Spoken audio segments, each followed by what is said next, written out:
안녕하십니까, 김정민입니다. 오늘은 제가 5월 5일서부터 5월 13일까지 약 9일 동안 그 몽골 서부에 있는 오브스라는 데를 다녀왔습니다.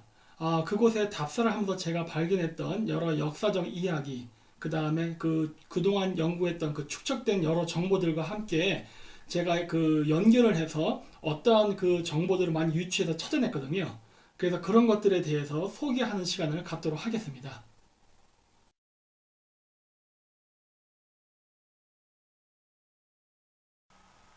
제가 이 오브스주가 얼마나 큰지를 비교해 드리려고 제가 한반도랑 동시에 지도를 두 개를 붙여서 한번 보여드리도록 하겠습니다.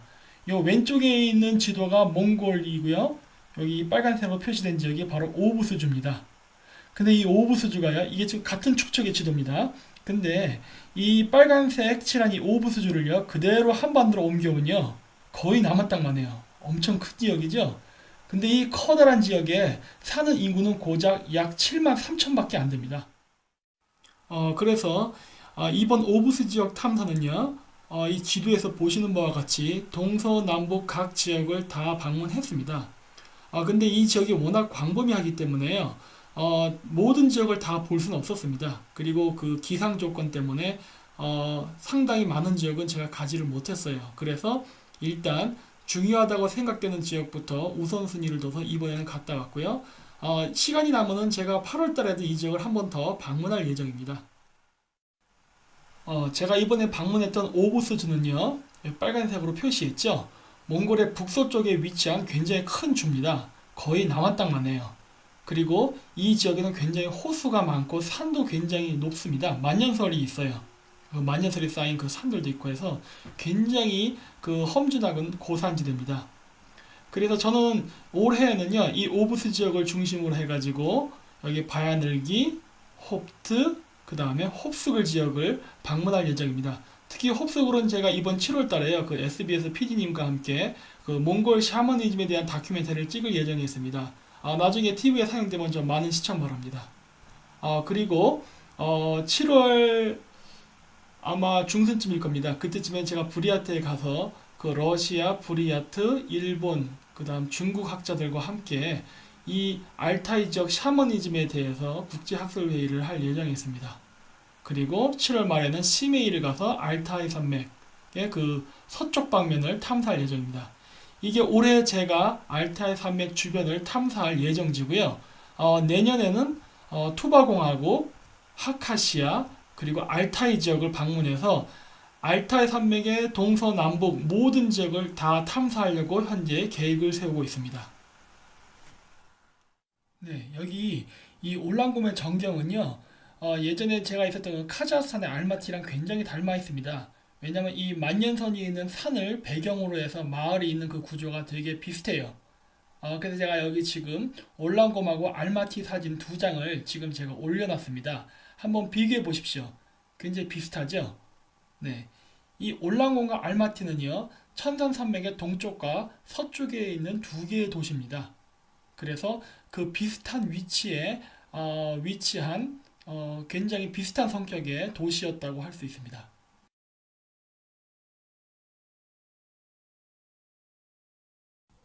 이번 여행에서 보니까 그 우연치 않게도 그 말 경주를 볼 수 있게 됐습니다. 그랬는데 이 고구려 그 수렵도에 보면은요, 여기 제가 노랗게 체크를 했죠. 이 보시는 바와 같이 이 말 머리에 뿔같이 이렇게 털을 모아가지고 이렇게 분수머리처럼 만든 장식이 있습니다. 물론 이건 고구려뿐만이 아니라 신라에서도 이렇게 동일한 형태로 이렇게 말 머리를 묶는 풍습이 있었는데요. 이번에 제가 여기 몽골에 가서 이 말 경주할 때 보니까 이 말 경주하는 모든 말들의 그 말 수를요, 전부 다 이렇게 고구려나 신라의 기망우사들이 했던 것처럼 전부 다 딴 것을 볼 수 있었습니다. 그래서 이게 굉장히 똑같아가지고 좀 동영상을 찍고 여기서 시간을 좀 많이 보냈어요. 사실 딴 데를 많이 원래 갔어야 되는데. 그랬는데 여기 보면 좀 더 확대된 사진으로 보시면 이렇게 더 보이시죠? 이렇게 노란색으로 제가 체크를 했죠. 해서 여기 보시면은 이런 식으로 다 머리를 따서 이 말 경주할 때 이 쓰는 말들을 했던 이 풍습들이 이게 고대 우리나라 삼국시대 때부터 해가지고 아니면 그 이전이었을 수도 있겠죠. 어쨌든 아주 고대로부터 시작해서 오늘날 몽골에도 계속 이것이 계승되어 오고 있다는 것을 볼 수 있었습니다. 그래서 여기 보시면은 여기 몽골 이 경주마에 탄 이 꼬마가 이렇게 탄 이 말에도 다 이렇게 머리가 따져 있죠. 그리고 이것은 몽골뿐만이 아닙니다. 사실 만주에도 있고요. 그리고 제가 예전에 있었던 그 카자흐스탄 거기에도 있습니다. 이 사진은 제가 옛날 때 세계 탐막 여행을 촬영했을 때 갔던 그 투르키스탄인데요. 그 투르키스탄 그 앞에 그 야사위라는 사람의 그 무덤 앞에 있는 기념물인데요. 거기 보시면은 이 전체 그림에 보면은 이 말을 탄 사람의 그림이 보이죠? 여기는 잘 안 보이는데 이렇게 확대를 해서 보면은 이 말 위에 마찬가지로 이렇게 그 말 머리를 묶은 것을 볼 수가 있습니다. 그래서 이러한 그 말 머리를 묶는 이런 풍습은요, 한민족뿐만이 아니라 이 알타이계 기말 민족이 모두 공통으로 갖고 있었던 어떤 풍습이었던 것으로 추정이 됩니다. 이 오부스의 이 지역은요, 굉장히 그 지리가 다양합니다.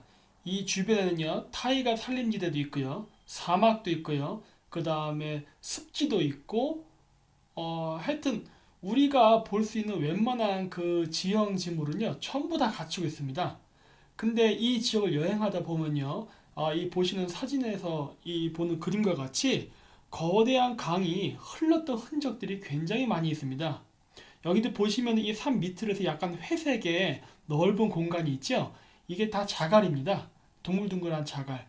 이 동그란 자갈이 있다는 소리는 이 지역에 물이 흘렀다는 걸 반증하죠. 사실 저 밑에 가보면요, 약간 그 조그만 개울의 흔적이 남아있고 지금도 물이 흐르고 있습니다.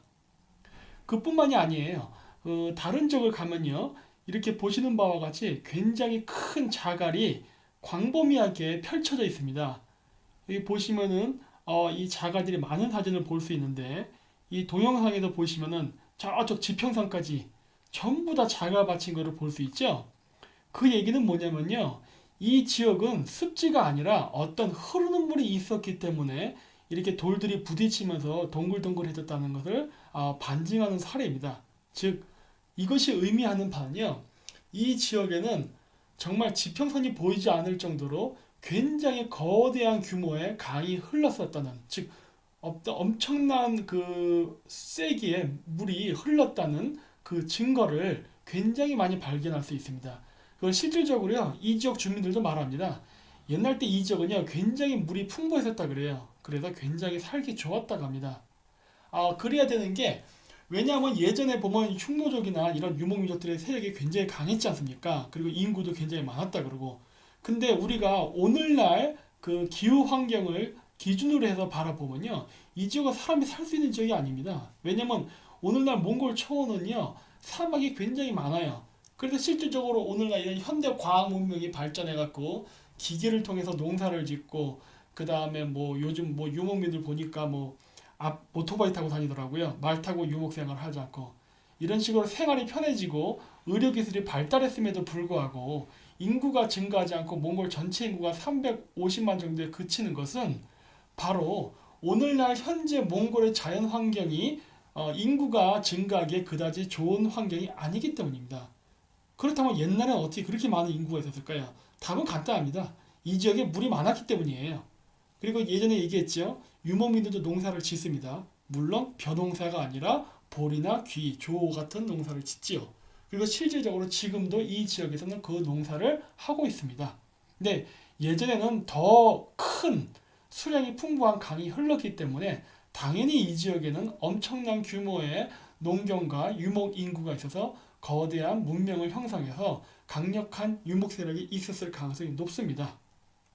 그리고 지금 보시는 사진은 이것은 오부스 사진입니다. 그 오부스에 있는 호수인데요.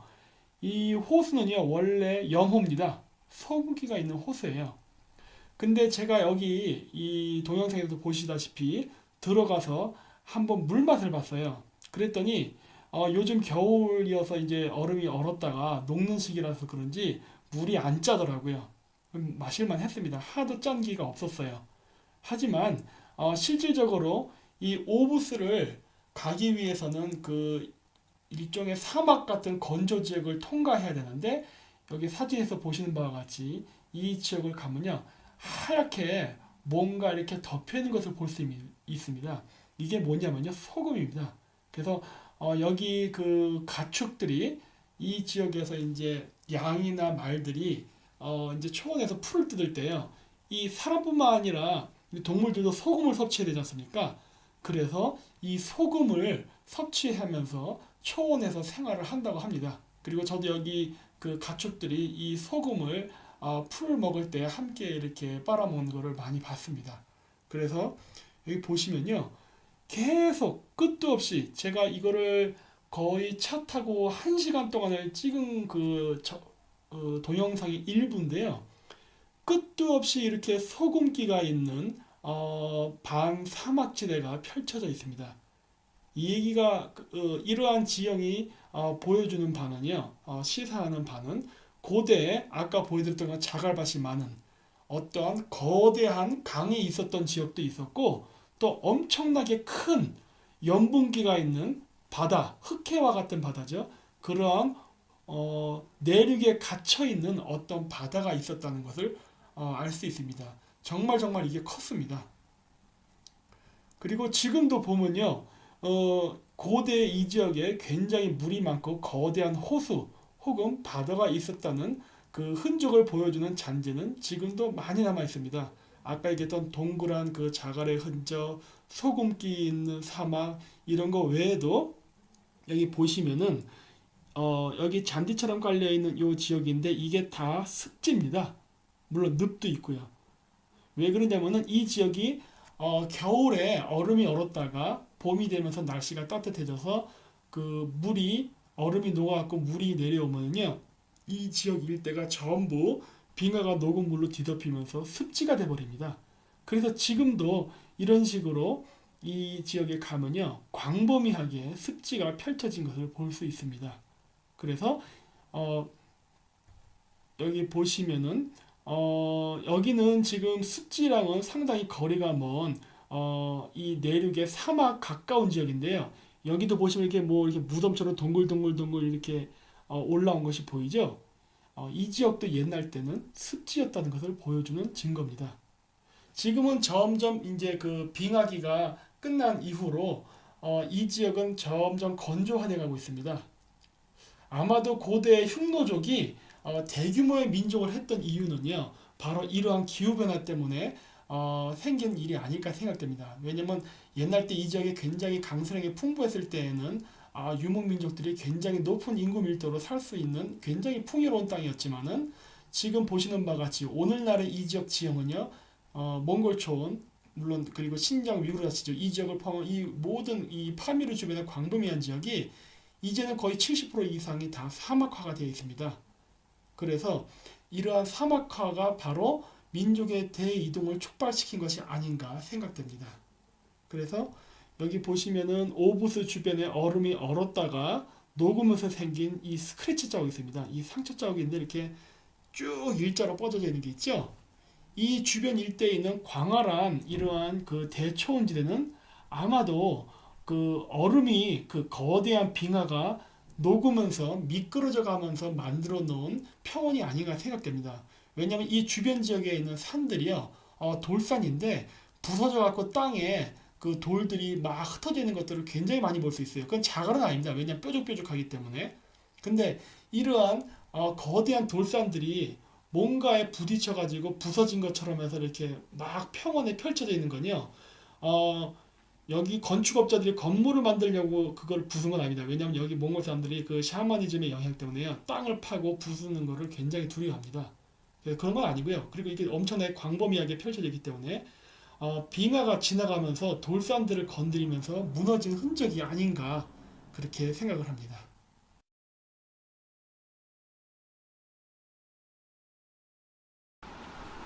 도착한 다음 날 올란공 근처에 있는 유명한 약스터를 찾아갔습니다. 이 지역에 찾아간 이유는요. 이 지역에 그 샤먼 전통 중에 굉장히 인상적인 기념물들 몇 개가 있어서였습니다. 이 지역 주변은 늪지대라서 물이 굉장히 풍부합니다. 그래서 가봤는데 물도 굉장히 맑고요. 저도 이번에 한번 마셔봤는데 특별한 문제 없었습니다. 우리나라에서 요즘 오염이 많이 돼서 이렇게 물 아무 데서나 마시면 배탈 나잖아요. 근데 여기는 그런 건 없더라고요. 그래서 여기 보시면은 이 사진에서 보시는 바와 같이 이 밑에 조그맣게 구멍이 있는데 이 우물을 굉장히 신성시 여기고요. 이 물을 마시면은 젊어진다거나 병이 낫는다는 그러한 민간적인 믿음이 있습니다. 이렇게 그 우물을 신성시 여기는 문화는요, 샤머니즘뿐만 아니라 기타 다른 오늘날의 고등종교에도 존재합니다. 기독교 문화에서도 보면요, 유럽에 그 가면은 여러 군데 산 혹은 성당 뒤에 신성한 우물터들이 굉장히 많은데요. 거기 가면 그 신성한 우물을 지키는 성모 마리아가 보통 조각되는 경우가 굉장히 많습니다. 이거는 원래 그 기독교 문명이 아니라요. 그 유럽의 기독교가 전래되기 이전에 있었던 샤머니즘의 우물을 신성시하던 신앙이 나중에 기독교가 전래되면서 두 문화가 겹쳐지면서 그 계곡물을 상징하는 여성성의 이미지가 성모 마리아로 대체된 그러한 사례라고 할 수 있습니다.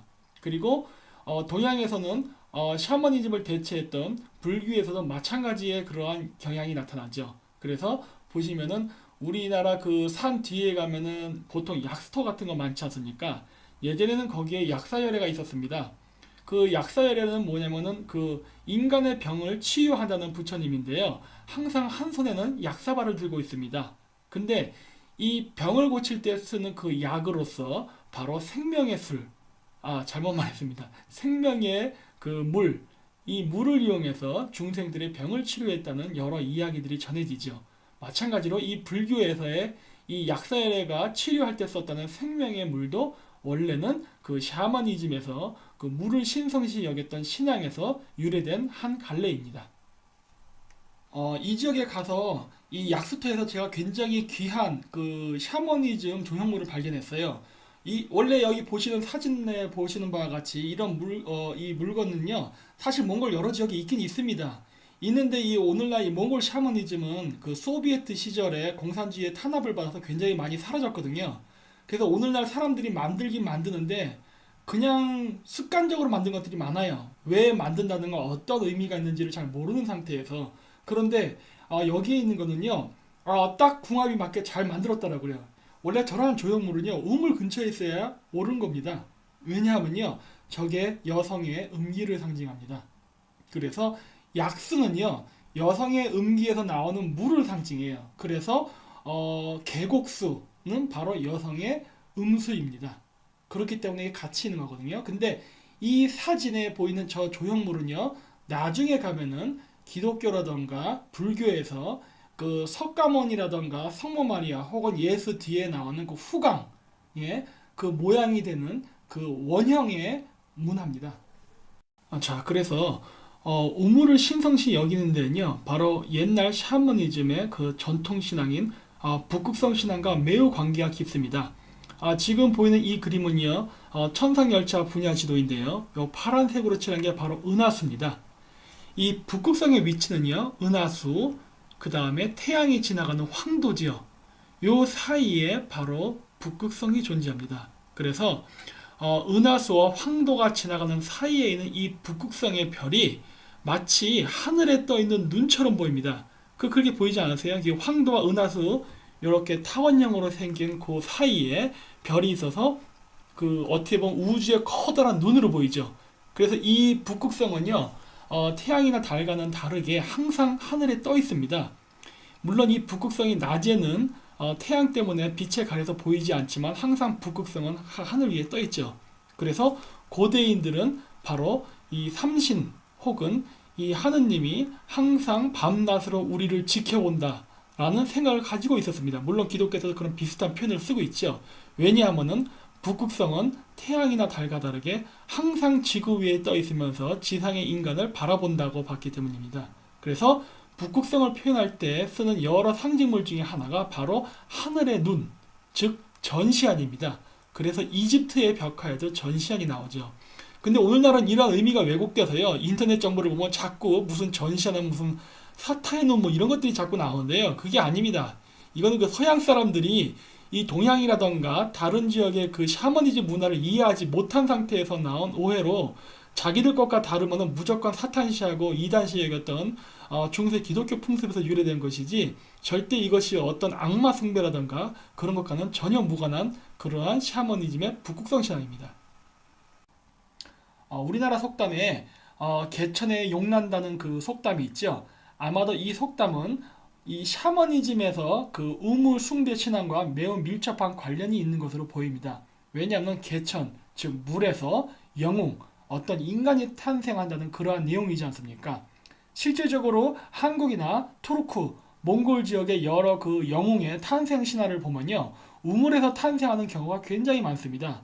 그것은 아마도 이 여성의 음기가 바로 북극성이 그 있는 그러니까 황도와 은하수가 지나가는 그 형태의 모양이죠. 물론 전시안이라고도 묘사를 했습니다. 그랬는데 이 지역과 매우 닮아 있기 때문에 이 개천에서 용이 난다는 말은 즉 북극성으로부터 내려온다는 의미로 어떤 신에게 선택된 척틀난 영웅이 태어난다는 그 암시적 의미를 가지고 있죠. 물론 이것은 나중에 후기 샤머니즘이고요. 실질적으로 모든 인간은 다 북극성의 기운을 받아 태어납니다. 나중에 이게 지배계급, 즉 봉건 신분제도가 생기면서 어떤 특출난 선택된 인간만 그렇게 된다고 이야기하지만은 사실 실질적으로는 그것과는 상관없이 모든 인간은 여기에 포함이 됩니다. 그래서요, 제가 그것을 좀 더 보다 이해하기 쉽게 하기 위해서 제가 그 조형물 앞에 한번 가서 서봤습니다. 샤머니즘에서 여기다가 인물상을 만들지 않는 이유는요, 우상숭배를 금지하기 때문입니다. 그래서 이러한 우물 문화는요, 오늘날 한국에도 계속 이어져 내려오고 있습니다. 동네 뒷산에 가면은 약수터가 지금도 있지 않습니까? 그래서 아침에 동네 할아버지 분들께서 건강 삼아 그 등산하시면서 약수를 떠오는 경우를 지금도 종종 발견할 수 있죠. 그리고 우리나라 경주라든가 강원도 이런 데 좀 외곽지역에 가면은 아직도 샤머니즘의 그 흔적이 많이 남아있는 것을 볼 수 있는데 여기 보시면 경주 약수계곡 마의 입불상을 보면요. 이 모습이 아까 제가 보여드렸던 올랑곰의 약수터에 있었던 여성의 음기를 상징하는 그 샤먼의 조형물과 매우 닮아있다는 걸 그 발견하실 수 있을 겁니다. 그리고 마찬가지로 우리나라에 있는 그 남근 숭배 사상도 물론 몽골에도 똑같이 있죠. 그래서 이러한 것들은 그 표현 방식의 그 재료라던가 어떤 그런 것 때문에 차이가 발생할 뿐이지 근본적으로 다른 게 아닙니다. 같은 내용을 다른 방식으로 표현했다고 보시면 돼요. 그리고 이러한 문화는 불교뿐만 아니라 기독교에도 많은 영향을 끼쳤죠. 그래서 기독교에서 이야기하는 만돌리아라는 것은 바로 이 왼쪽에 있는 그림처럼 상모 마리아가 이렇게 초생딸 두 개가 합쳐진 이 타원형 모양으로 생긴 그 원 안에 앉아있는 모습으로 묘사가 되는데요. 이것은 바로 여성의 음기를 상징하며 그 속으로부터 탄생하는 어떤 인간을 이 경우에는 종교기 때문에 성인을 말하는데 어떤 성인의 탄생, 즉 메시아의 도래, 출현을 의미합니다. 그래서 이게 그 과거 그리스라든가 로마에 있었던 피닉스 전설에 그러한 어떠한 영향을 끼치게 되죠. 만돌리아는요, 이 왼쪽 그림처럼도 표현을 하는데요. 물론 천문도입니다. 이것도 제가 비공개 강의 때 설명을 해드릴게요. 근데 기독교 세계는 만돌리아는요, 불교에서 얘기하는 만다라와 컨셉과 이름이 똑같습니다. 기독교에서 만돌리아와 불교에서 얘기하는 만다라는 뭐가 다릅니까? 발음 똑같지 않습니까? 그리고 이 타원형으로 생긴 원안으로부터 탄생하는 부처, 물론 타원에서 태어나는 예수, 그리고 그 양쪽 동서남북 사방을 지키는 수호신, 이 개념은 똑같지 않습니까? 왜 그러면은 기독교와 불교가 이러한 같은 컨셉의 이미지를 자신의 종교 그림에서 묘사하고 있을까요? 그것은 바로 이들 종교의 기원이 샤머니즘에 있으며 이러한 성인의 탄생은 아까 제가 얘기했죠. 은하수가 황도가 지나가는 타원형 모양 그 전시안이라고 했죠. 그 전시안 모양 안에서 태어나는 즉 우주의 음기로부터 탄생하는 메시아 즉 성인을 나타내기 때문에 그런 겁니다. 그래서 이런 사람들을 얘기할 때 어떤 신적 이미지로서 인간 세상의 모든 것을 바라본다는 얘기도 하지 않습니까? 부처님 얘기할 때도 그런 말을 해요. 그래서 인중에다 점 찍고서 그 전시안 또는 해안이라는 말을 하지 않습니까? 왜 그렇습니까? 바로 아까도 얘기해드렸듯이 북극성의 이미지는요. 여성의 음기도 상징함과 동시에 전시안을 상징하기 때문에 오늘날 고등종교에서 바로 그러한 샤머니즘의 컨셉이 그대로 계승돼서 모든 것을 바라보는 전지전능한 신 혹은 그 북극성으로부터 즉 하늘로부터 내려온 신성한 존재라는 이미지가 그대로 반영된 겁니다. 자, 그래서 이 마지막 그림을 한번 봐보십시오. 물론 이것도 성당의 벽화입니다. 앞에 여러 그 우물신앙 관련돼서 제가 불사조 신앙이라던가 그 우주의 음기, 즉 북극성으로 탄생하는 메시아의 출현 이런 것들 많이 설명했죠. 그러한 내용을 바탕으로 이 성당의 벽화를 보면은 이게 무엇을 상징하는지를 바로 알 수가 있습니다. 이것도 사실 천문하고 매우 관련이 깊은데 더 상세한 내용은 시간 관계상 설명하지 못하고요. 이러한 이미지는 아까 보여드렸던 런던 올림픽의 개최식 때 나왔던 그 이미지에도 닮아 있지요.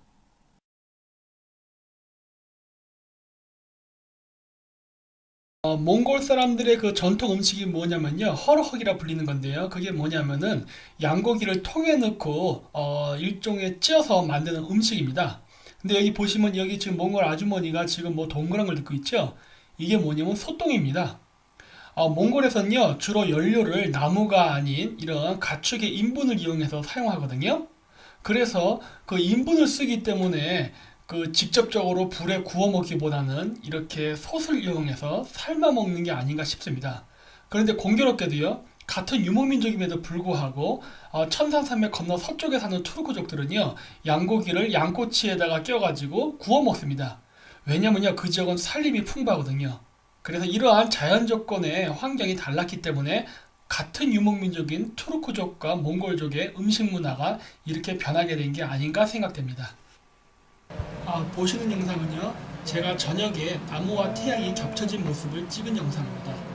과거 샤먼은요, 아침에 당목과 태양이 겹쳐졌을 때 동쪽 방향을 향해서 신탁을 받으면서 기도를 했는데요. 이와 유사한 풍습이 유대교도 있죠. 예전에 모세가 시나이 산에서 십계명을 받으러 올라갔을 때 야훼가 불타는 떨기나무의 모습으로 나타났다는 기록이 있지 않습니까? 이러한 그 유대교의 풍습 또한 샤머니즘의 영향을 받은 문화의 한 갈래로 추정됩니다. 그래서 이러한 그 불타는 떨기나무의 형태, 불타는 나무의 모양을 빌려서 나중에 카자흐스탄 수도에 있는 바이티렉이라는 현대적 조형물이 또 탄생하게 되죠.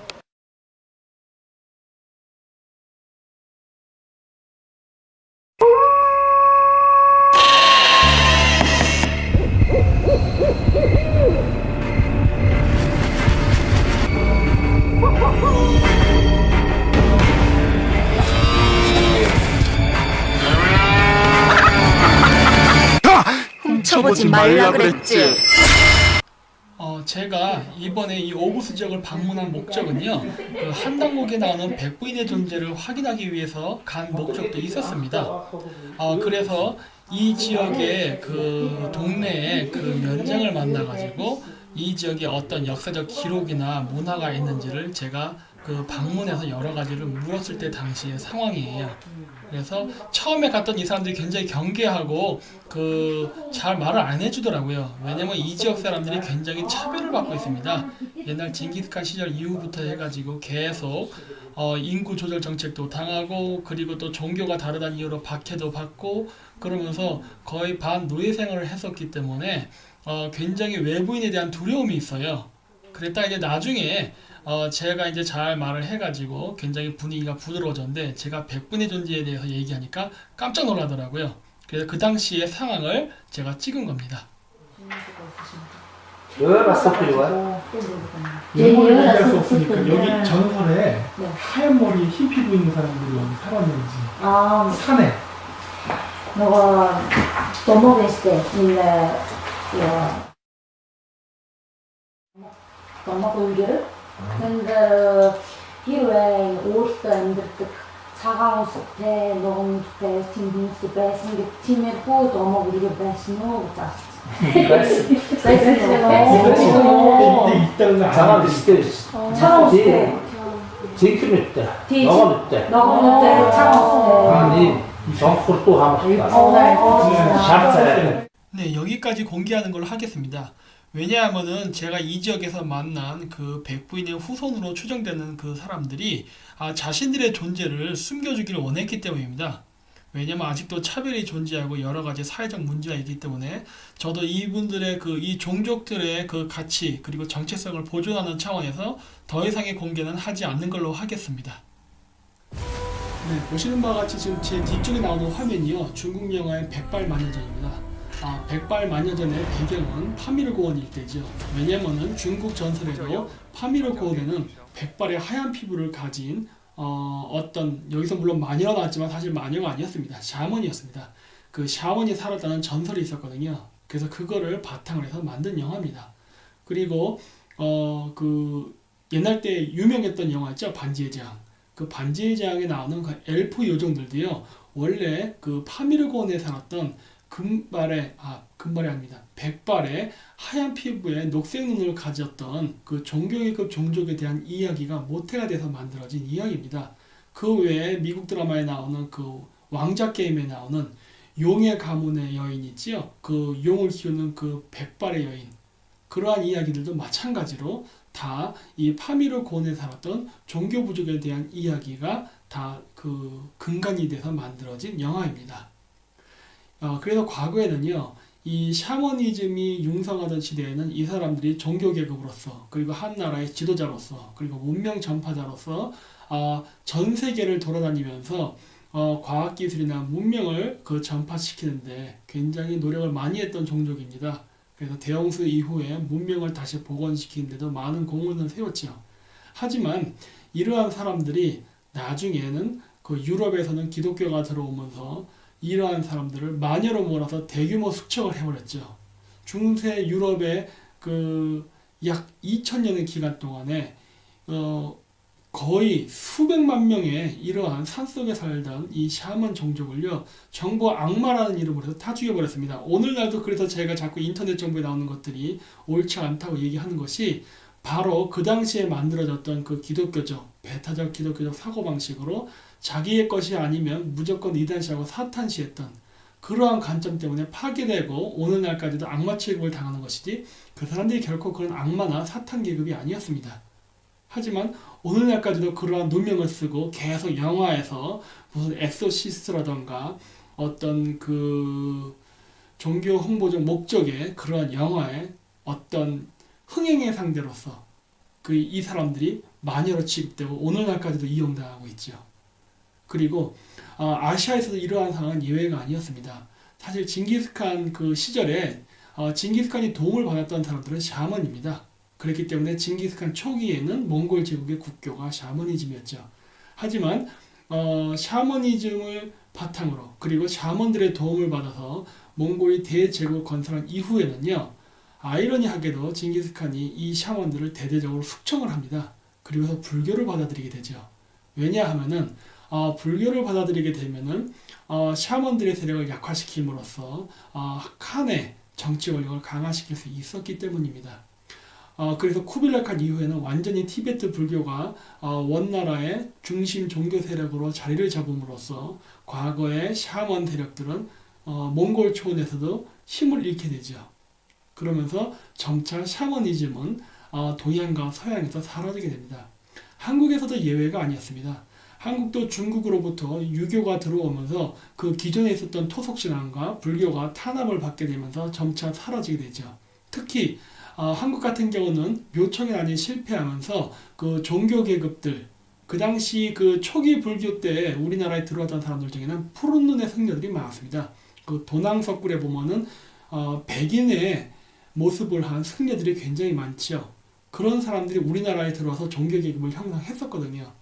그래서 물론 그 당시엔 대처성이 많았습니다. 그랬기 때문에 승려를 하더라도 자식이 있었기 때문에 자신들의 자손을 계속 이어서 번창시켰기 때문에 그 종교 권력을 계속 자자손손 자기 자식들에게 물려줄 수 있었죠. 그래서 외모도 그대로 내려갔고요. 하지만 김부식 이후에 그 유교가 우리나라에 점차 새로운 정치 이념으로 대두가 되면서 과거의 정치 이념 그리고 세력이었던 샤머니즘 혹은 샤머니즘과 융합된 불교의 그러한 종교 세력들이 천민화되고 점차 탄압을 당하면서 한반도 내에서는 사라지게 됩니다. 이름으로써 전 세계적으로 이러한 백발의 그 녹색 눈을 가진 이 종교 계급은요, 천덕꾸리로 취급받으면서 오늘날까지도 계속 만유의 누명을 쓰고 살고 있습니다.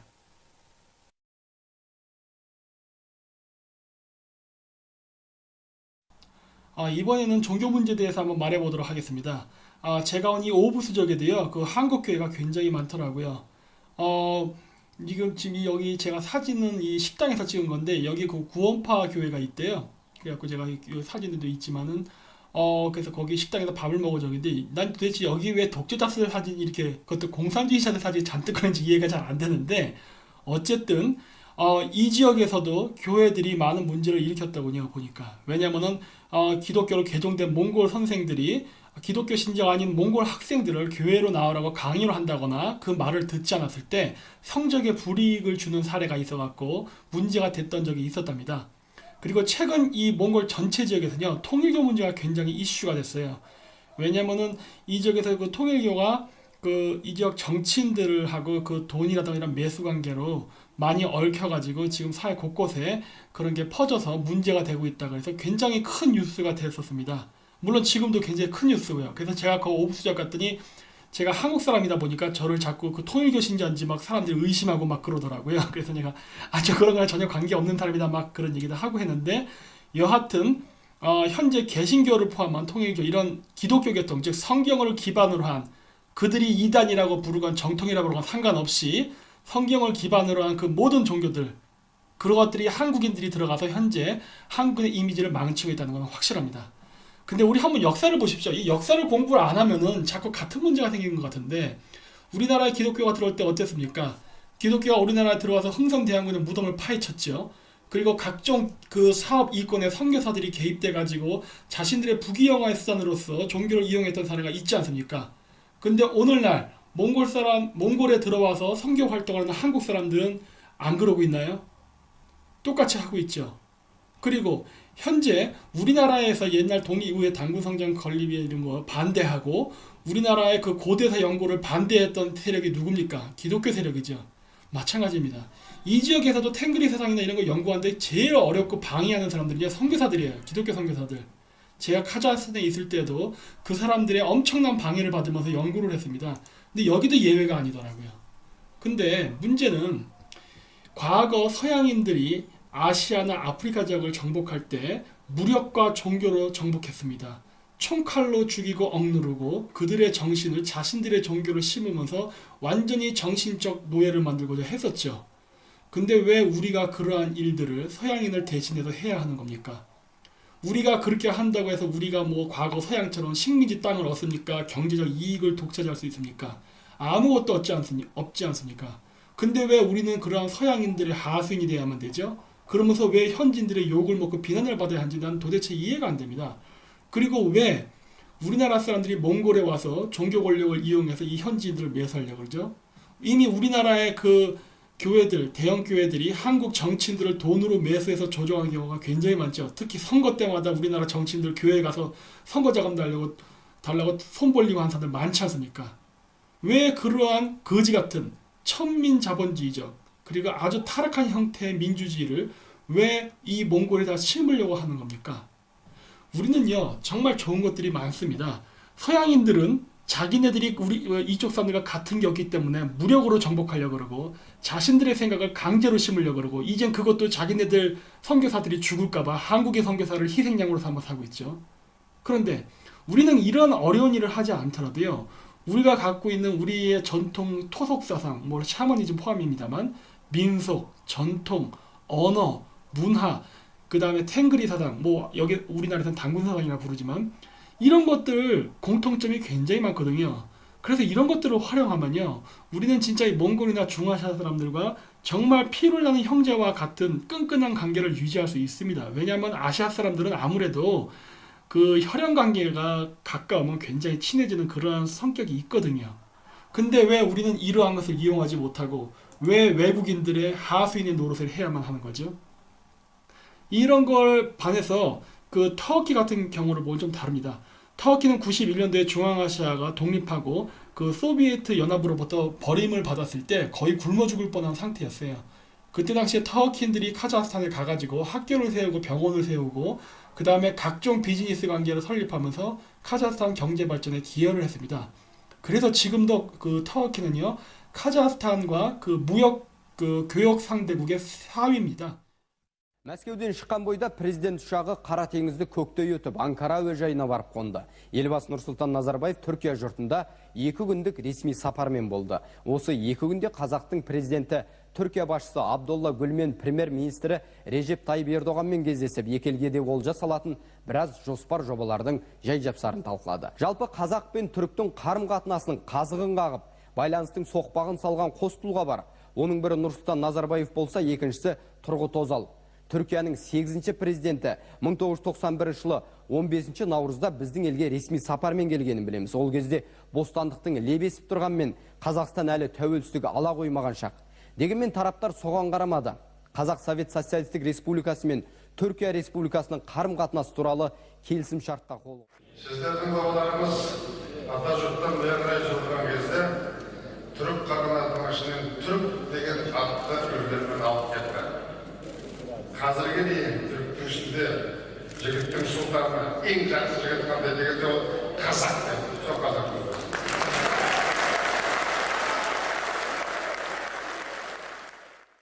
터키라는 나라의 경제 규모가 한국보다 크지 않거든요. 그럼에도 불구하고 카자흐스탄에 4등까지 했다는 건 정말 대단한 겁니다. 근데 터키인들이 그렇게 성공할 수 있었던 그 배경에는요, 바로 범투르크주의라는 게 있었습니다.